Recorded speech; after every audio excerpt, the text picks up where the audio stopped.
Margaret Brown, RPEA. I want to start out by thanking Ms. Middleton and Ms. Gallegos for your comments on not paying incentives when you don't beat the benchmark. I'm just categorizing it as that, but I appreciate those comments. And also, Ms. Gallegos, your comments about risk. We're taking a lot of risk with the portfolio mix we have, and that needs to be calculated into how that bonus is factored.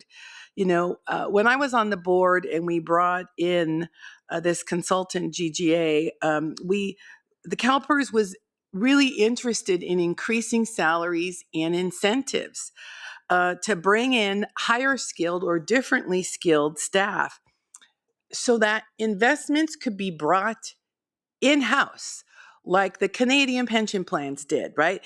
Bring it in-house, pay staff more, pay higher bonuses, but pay less to the GPs. Don't pay big fees. Don't pay carry interest. Keep it in-house. And so what happened? Salaries and incentives were raised and paid, but the investment were still outsourced. And as a matter of fact, they're even more outsourced than they were before. And so we're paying these huge salaries and huge incentives for our managers to manage managers. They're not actually making investments. They're not making the bets. They're picking and managing managers. And that was not the plan back then when GGA was brought in to help out. Going back to the issues with the incentive metrics, I have two main issues with them right now, and a lot of time I have. And one is using the CEM report as one of the metrics. It's a problem because CEM is supposedly using data, but that data is a secret. When we asked for it, it was provided and it was blacked out. And so to use blacked out data as an incentive metric, saying it's a true measurement, is false.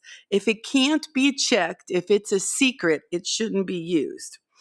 The other issue is the reference portfolio or benchmark. Here at CalPERS, we always seem to beat the benchmark, even when our performance is low, but we beat the benchmark, and so we get a bonus. Unlike the Canadian pension plan, that can't beat the benchmark, and that benchmark is public. It's an 85-15 mix with global public equities and then bonds. So I want to make sure that we understand who is setting that benchmark, who's setting that reference portfolio. Can it be checked and can it be verified? That's how you'll know if they're truly beating the benchmark. Thank you. Thank you for your